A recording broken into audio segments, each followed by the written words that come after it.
right, everybody, welcome back. We're here. We're still in Dallas. We're at the Gaylord Texan Resort, which might be one of the nicest, most expensive places I've ever stayed at. Yeah, it's real nice here. Yeah. Yeah, it's pretty cool. I don't know if you can hear it, but there's like all these fountains and streams, and it sounds like we're next to a waterfall in Jamaica. Yeah, they brought a park inside here, so you can definitely get your steps in without leaving the hotel. Yeah, it's awesome. But anyways, here with Max from Millennium Insurance. We got a little partnership going, so we're going to start, offering their services to our clients and some of our students. But I wanted to grab him while we were here and really talk about, like, what is it that you guys do, like your insurance, but like break it down for us.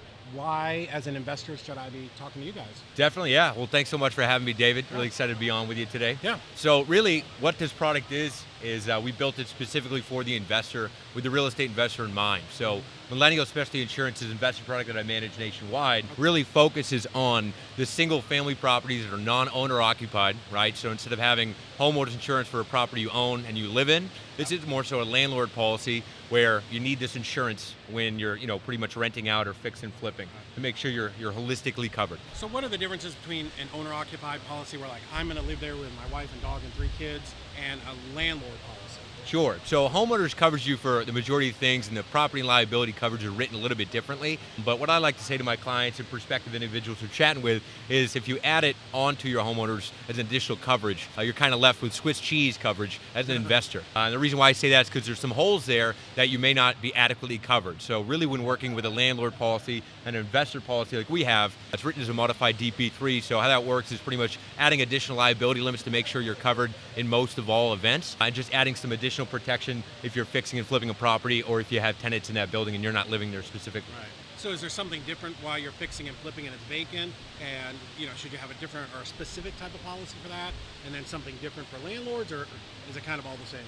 Yeah, so that's a great question. So what we did is we made it simple, right? So a lot of these investors, simple. I'm not that smart. A lot of these investors, they want to focus on cash flow, and that's what we want to help them with. Yeah. And if we can take some, medicine and give them some pills and take that headache away, right? Alleviate that pain. Just make it simple, right? So you can go straight to the tree and get the maple syrup yourself, so to say, and you can manage your own portfolio. So our bread and butter are these single family properties that are townhomes, condos, and single family houses that are 1 to 4 units. So 5 or more is technically multifamily. Right. We focus on that residential stuff.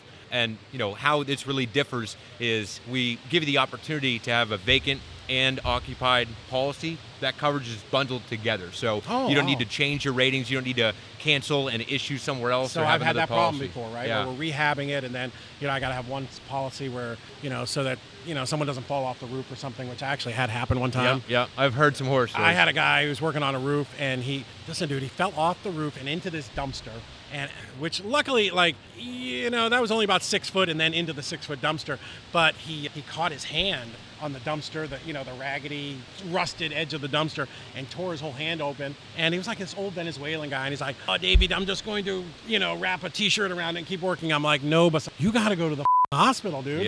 You need to go." Yep. So, but yeah, it's important to have that insurance. Yeah, there's a lot of stories out there you're here, and obviously in my shoes I hear a bunch as well. Another example I'll give you is a lot of people, insurance is something nobody wants to talk about, and it can be a headache sometimes, an uphill battle, but it's something everybody needs, right? So that's why we want to make it simple.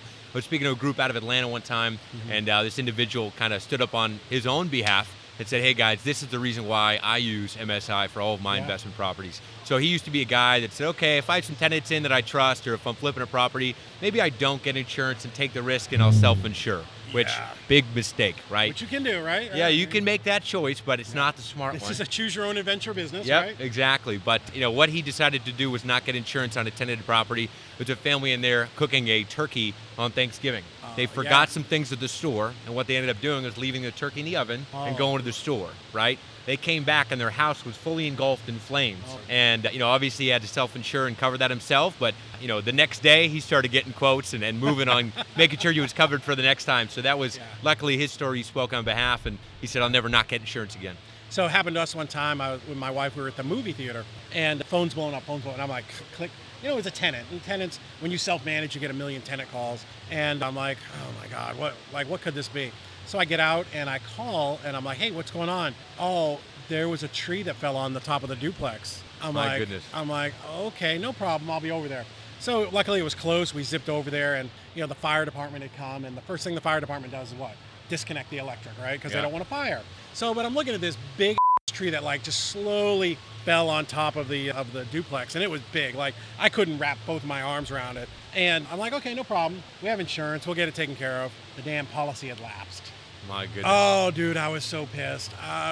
It was like 12 grand to get that tree craned up off the roof because I didn't want to I knew if I cut it, it would like fall and it would do more damage. Yep. And it was so expensive. The tenants had to move out, for like 2 weeks until I could get the tree off. And it was incredibly expensive.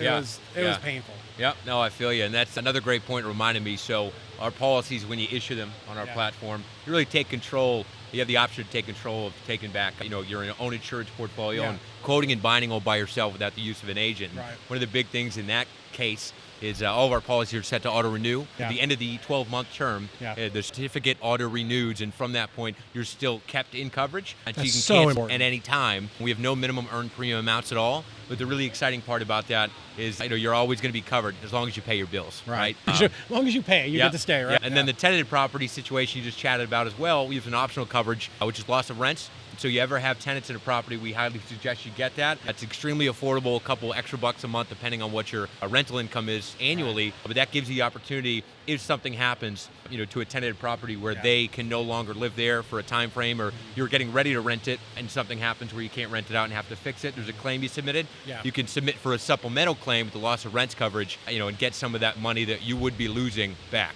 Right. Do you guys offer renter's insurance or no? So our company has that. That would be a different side of things. Yeah, Our personalized approach is really just that investor product. Gotcha. But I renter's didn't insurance. think usually like your car insurance, like they do that kind of stuff. Yeah, you right? could do a lot of easy stuff. I mean, there's great websites out there for investors that are on the smaller or mid-scale. They're like lemonade.com. That's all do-it-yourself kind of stuff. And depending on the size of your portfolio, there are companies out there that manage larger books of business. Right. So obviously you want to make sure that your renters have that coverage as well. Right. So the way that as a landlord, when I was onboarding new tenants, the way I would explain it to them is, this is exactly what I would say. My policy is a landlord policy, which covers the shell of the building.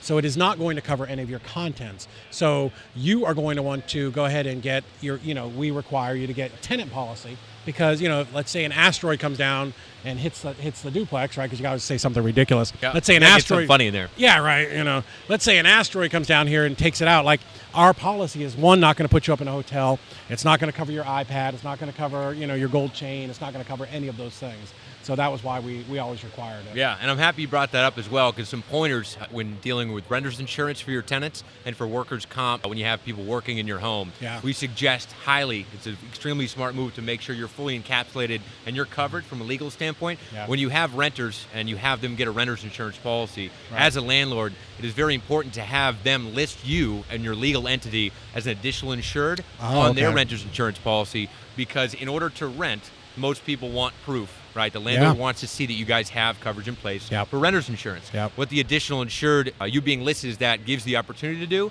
is if they bind it, pay for a month to show you that they have it, and then they don't pay or their coverage, you get notified. You now get notified, and you can it. get back on their butt and make sure that you're figured out. Right. And then the same thing with workers' compensation with their coverage. When you have workers in the home, make sure that they list you as an AI as well in their policy, just to make sure you're covered, fully A to Z. Nice. Well, that's a good tip for you. So if you're a landlord, like what I used to do is I would give them a little piece of paper that says, "Hey, I understand that the landlord's insurance policy does not cover my personal belongings in the event of a disaster. I will have, I'll have a policy before I move in. Sign here." Right. So I didn't do the additionally insured. I wasn't smart enough for that. But that makes, the reason I wrote that is because if they ever come back later and like, you didn't tell me. Oh, hold on. Yep. See this paper? Here's the proof, right? Would you like a copy of this? Yeah. We did. Oh, yeah, we did talk about that. Yes, we did. Yeah, and I love the way you explained it, Dave, because that shell, right, Yeah. is how you're covering it. With this landlord policy, the investment product, right, it really is property and liability bundled together to cover the property and liability of the property, right, and any liability that may exist from there. So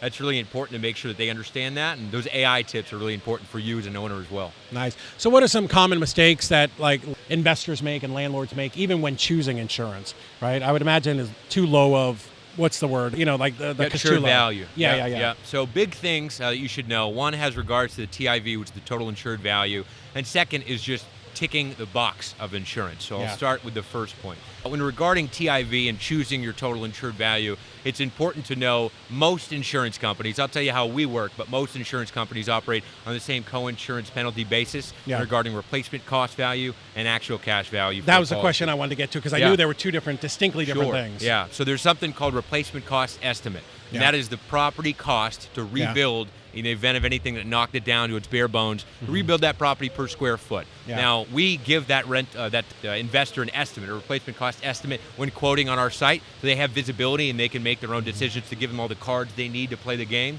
But when working with other insurance companies, if you choose somewhere else, it's always important to ask local realtors or builders in the area to get that example of the cost per square foot for rebuilding, multiply it by the square footage of the property, and then that's what you have for the RCE. And why that's important is if you want coverage or replacement cost value, the only thing that's factored into the time of claim is your deductible. And so that's 80% or higher of the replacement cost estimate would be your TIV. The example would be, if the replacement cost estimate on this example we're chatting about is $500,000, you want to have your total insured value set at least $400,000 or higher to make sure in the event of a loss or a claim, you're only going to be responsible from factoring in your deductible. Now, when you go to the actual cash value, which is if you technically are underinsuring your property behind that 80% threshold, that's when you're going to lose money at the time of a claim, which is your most vulnerable point of having insurance, right? It's important to get all the money back you can. And it's the difference between a couple bucks a month, maybe $100 a month, depending on where the property lies, because with ACV, you factor in a co-insurance penalty, which calculations happening through our claims team. We also depreciate the injured asset. So if it's a roof claim, for example, 15 years old, we're going to depreciate it by 15 years and take that out of your claim. Well, and that's happened, right? I've had had a fire or a new roof or whatever it was, and I get the check. I'm like, how is it $3,000? How can I replace this roof with because with your deductible and all the depreciation. And the second thing I want to close on as well with that last point is ticking the box of insurance. It's a common mistake a lot of investors make in this industry, just because insurance, can be a little bit of a headache sometimes, right? And we aim to make it easy for you and alleviate that pain for you. But a lot of people just want to get it done. What I mean by ticking the insurance box is, okay, go on the to-do list, find insurance, get insurance. A lot of people know a guy that writes, homeowners I know a guy. Auto. I know a guy, my brother from 20 years ago, or my uncle, or my friend down the street, and they're not looking to actually do research on who they're insuring with and who they're working with. So the way I kind of look at it is, I love Tom Brady. I'm from Boston originally,